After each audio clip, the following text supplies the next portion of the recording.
Confessions 27. Be resolute, my soul, onward with all your endeavour. God is our defence, for his we are, he it was that made us. Onward, where truth begins to dawn. Suppose that we hear a noise emitted by some material body. The sound begins and we continue to hear it. It goes on until finally it ceases. Then there is silence. The sound has passed and is no longer sound. Before it began, it was future and could not be measured, because it did not yet exist. Now that it has ceased, it cannot be measured, because it no longer exists. It could only be measured while it lasted, because then it existed and could be measured. But even then it was not static, because it was transient, moving continually towards the point when it would no longer exist. Was it all the more measurable because of this fact? While it was transient, it was gaining some extent in time by which it could be measured, but not in present time, for the present has no extent. Let us assume then that it could be measured at this stage. Now let us imagine another noise. The sound begins and goes on continuously and evenly without variation. If we are to measure it, we must do so while it lasts, because once the sound has ceased, it will be a thing of the past, and if it no longer exists, it cannot be measured. So let us try to measure it and give an accurate estimate of its duration. But the noise is still to be heard, and it can only be measured from the point when the sound begins to its final point when it ceases. In fact, what we measure is the interval between a beginning and an end. For this reason, a sound which has not yet come to an end cannot be measured in such a way as to enable us to say how long or short it is, or to say that it is equal in duration to any other noise, or to make any statement of comparison, such as that it is half as long or twice as long as another. But when it comes to an end, it will no longer exist. How then shall we be able to measure it? Nevertheless, we do measure time. We cannot measure it if it is not yet in being, or if it is no longer in being, or if it has no duration, or if it has no beginning and no end.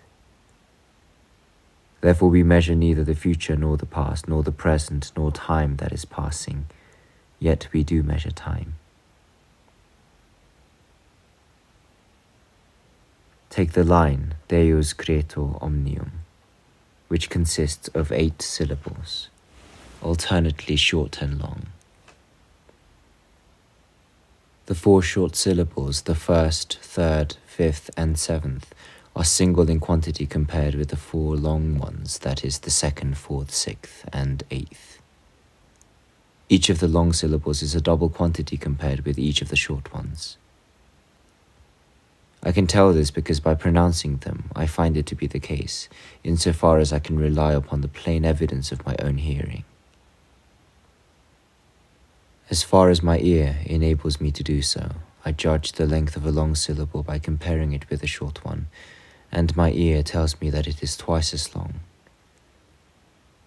But I hear the 2 syllables one after the other, and if the short one comes first and the long one second, how is my ear to retain the sound of the short one in order that I may compare the 2 for the purpose of measurement? I must do this if I am to find out that the long one is double the quantity of the short one, but how can I do it if the long sound does not begin until the short one has ceased? Nor can I even measure the long one while it is still present, because I cannot measure it until it is completed, and once it is completed, it is no longer there to be measured. What then is it that I measure? What has become of the short syllable which I use as a standard of measurement? What has become of the long one which I measure? The sound of both is finished and has been wafted away into the past. They no longer exist.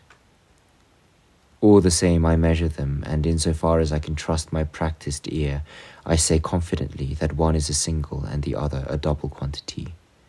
And by quantity, of course, I mean their duration in time. I can only do this because they are both completed and are now things of the past. So it cannot be the syllables themselves that I measure, since they no longer exist. I must be measuring something which remains fixed in my memory. It is in my own mind, then, that I measure time. I must not allow my mind to insist that time is something objective. I must not let it thwart me because of all the different notions and impressions that are lodged in it.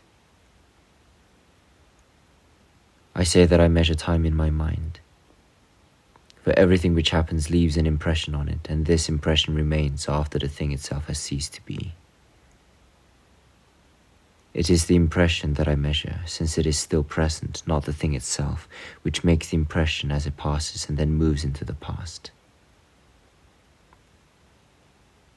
When I measure time, it is this impression that I measure. Either, then, this is what time is, or else I do not measure time at all. When we measure silences and say that a given period of silence has lasted as long as a given period of sound, we measure the sound mentally, as though we could actually hear it. And this enables us to estimate the duration of the periods of silence. Even without opening our mouths or speaking at all, we can go over poems and verses and speech of any sort in our minds, and we can do the same with measurable movement of any kind. We can estimate that one poem takes proportionately more or less time than another, just as if we were reciting them both aloud. If a man wishes to utter a prolonged sound and decides beforehand how long he wants it to be, he allows this space of time to elapse in silence, commits it to memory, and then begins to utter the sound. It sounds until it reaches the limit set for it, or rather, I should not use the present tense and say that it sounds, but the past and the future, saying that it both has sounded and will sound. For as much of it as has been completed at any given moment has sounded, and the rest will sound. In this way the process continues to the end. All the while the man's attentive mind, which is present, is relegating the future to the past. The past increases in proportion as the future diminishes, until the future is entirely absorbed and the whole becomes past.